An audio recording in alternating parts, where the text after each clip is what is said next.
Hey friends, welcome back to my channel, X Stitch and Chill. If you are a returning viewer, welcome back. And if you're new here, my name's Kelsey and this channel is all about cross stitching and the chill things that I like to do while I cross stitch. I say that, but today's video is a little different actually. Today is a FlossTube extra and I just wanted to share a little bit about how I do things with you guys. When I was first watching FlossTube, people would say things like 2/1 and 2/2 and tent stitch, and I didn't really understand what that meant. So I just wanted to really quickly run through what those terms mean and give you guys a quick little, not quite tutorial, just how I like to do tent stitch when I am doing 2/1 on higher count fabric, which is, I think, how I like to do my really big full coverages. That's how I'm doing tea room.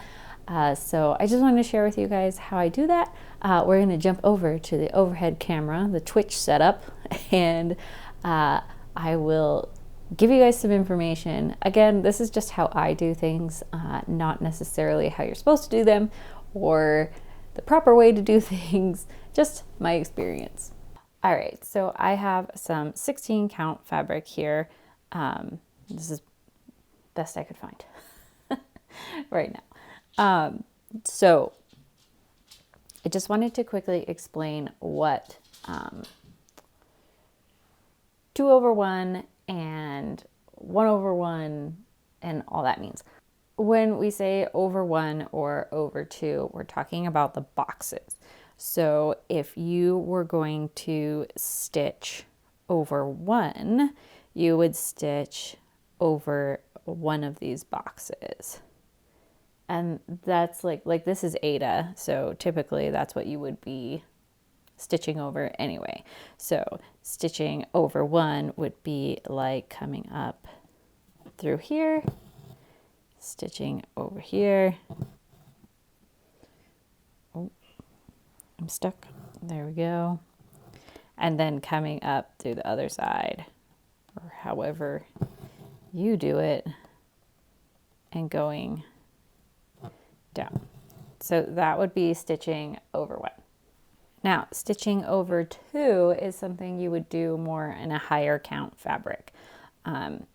So this is a 16 count. You probably would not stitch over 2. It would be the most humongous project of all time. But when you get into like the 38 count and the 42 count and everything, a lot of people stitch over 2, which means you stitch over 2 blocks. So you'd start in this corner and you would stitch 1, 2, and then go in there. So over 2 would look like this. You would pull in here and then you would go over this square and then over this square and go in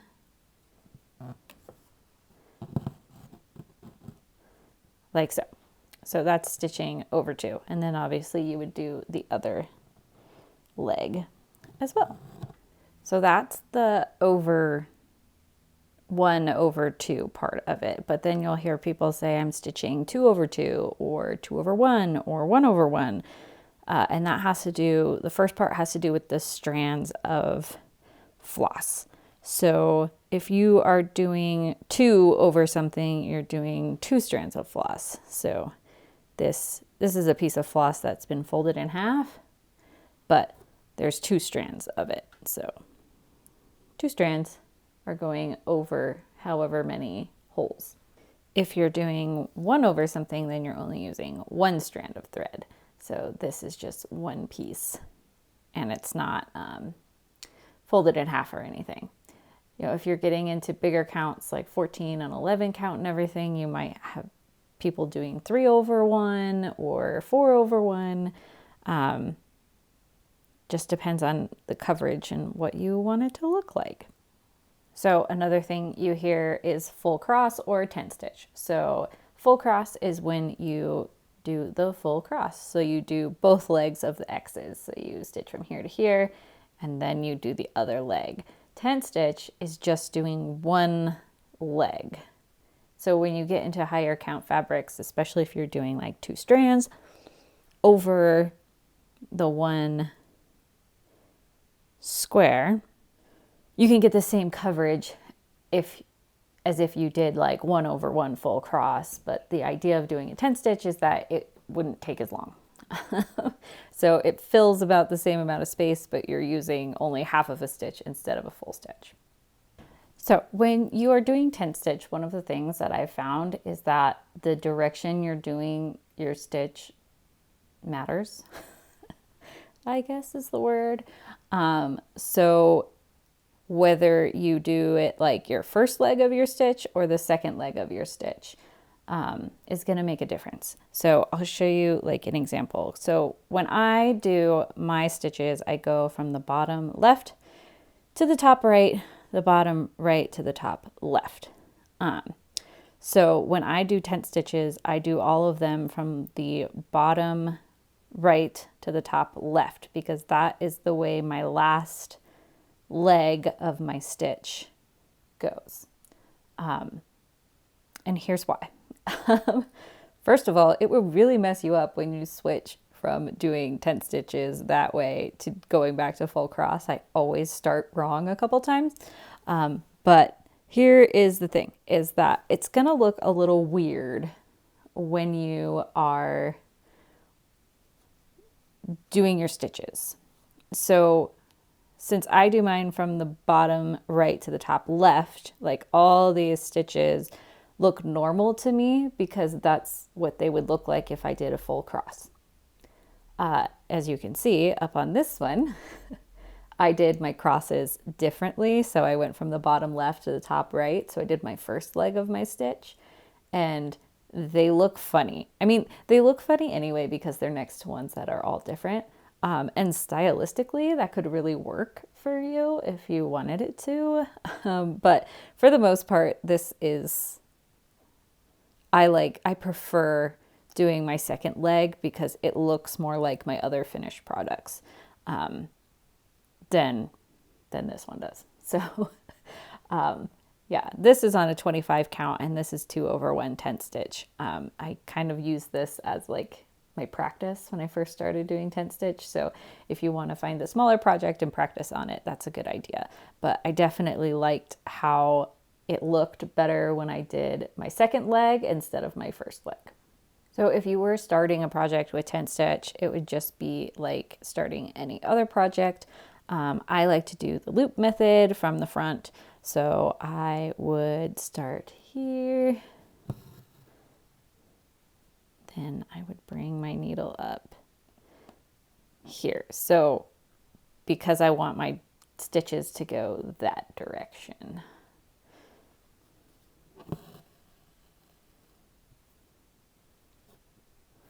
So I'd loop it through, and then it's the wrong one. Pull it through. So now I have my first 10 stitch started. The next one would go next to it. So I would go here and then across here.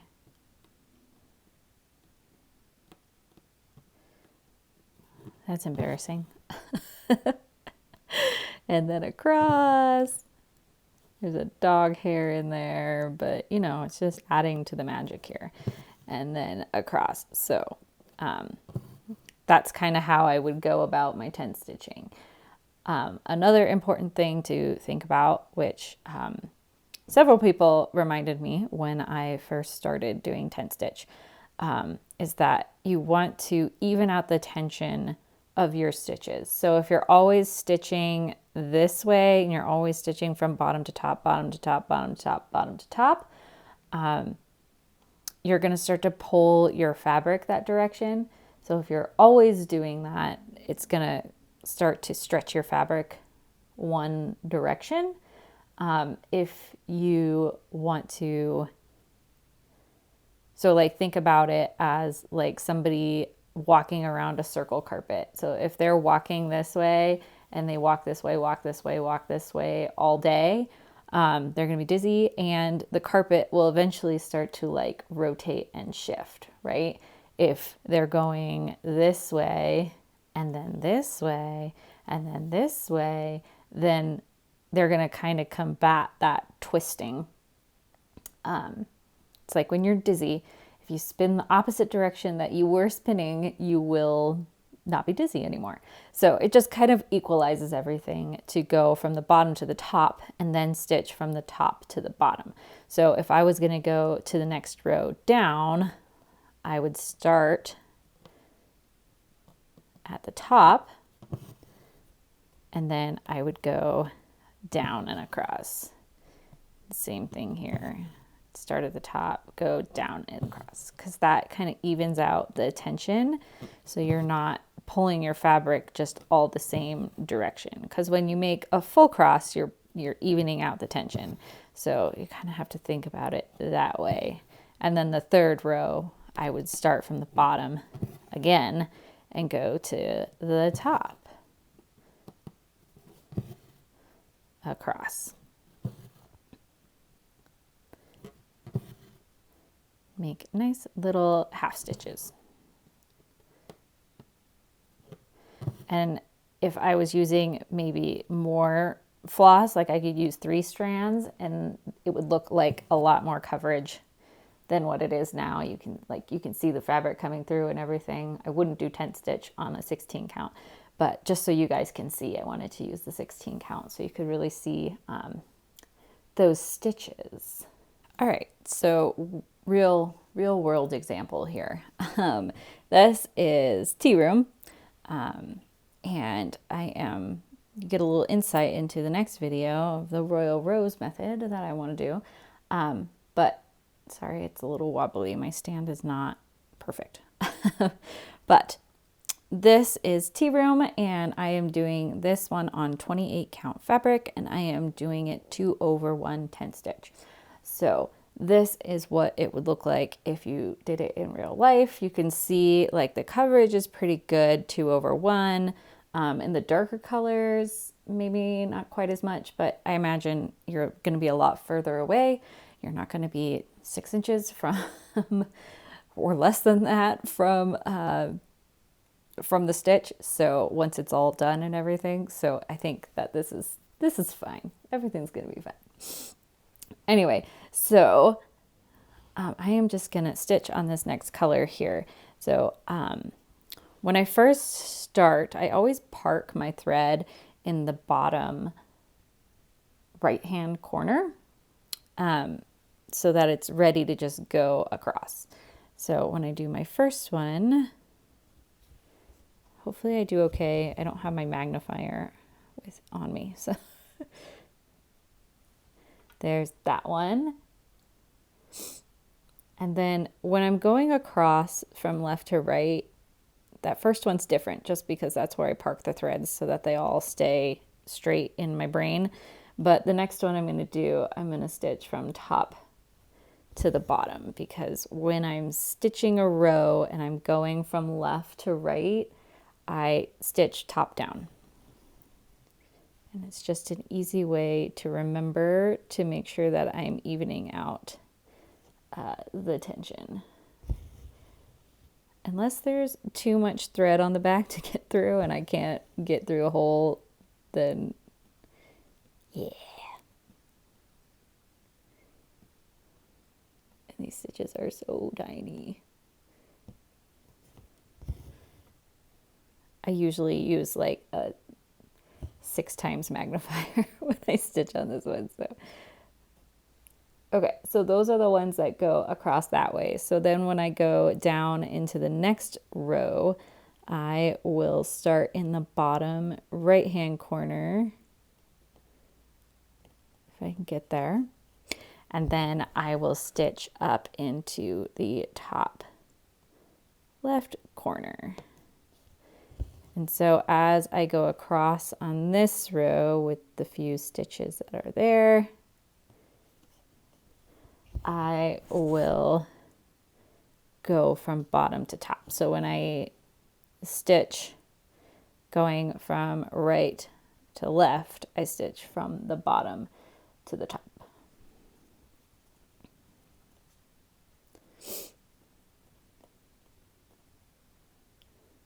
This one goes right here.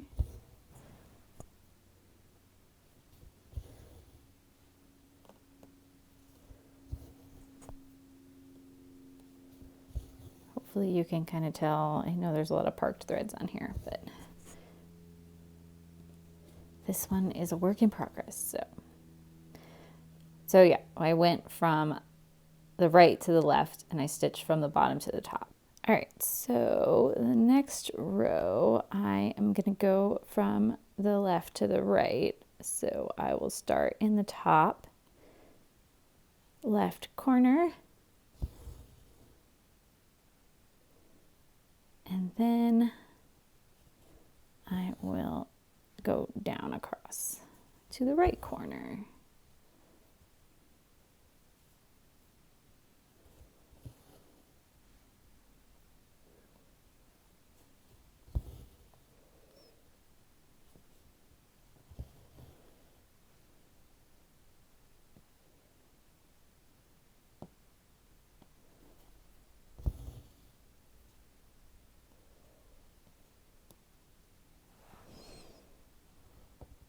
Move these little parked threads out of the way here.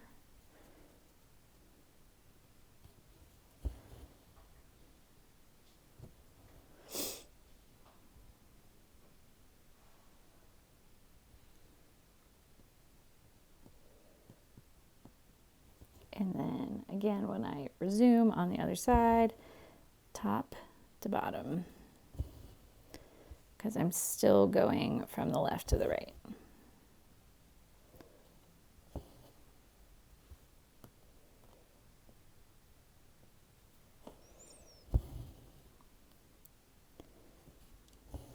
And then when I move to the next row, again, I'll start on the bottom right and go to the top left, because now I am moving right to left. So that's kind of a real world example of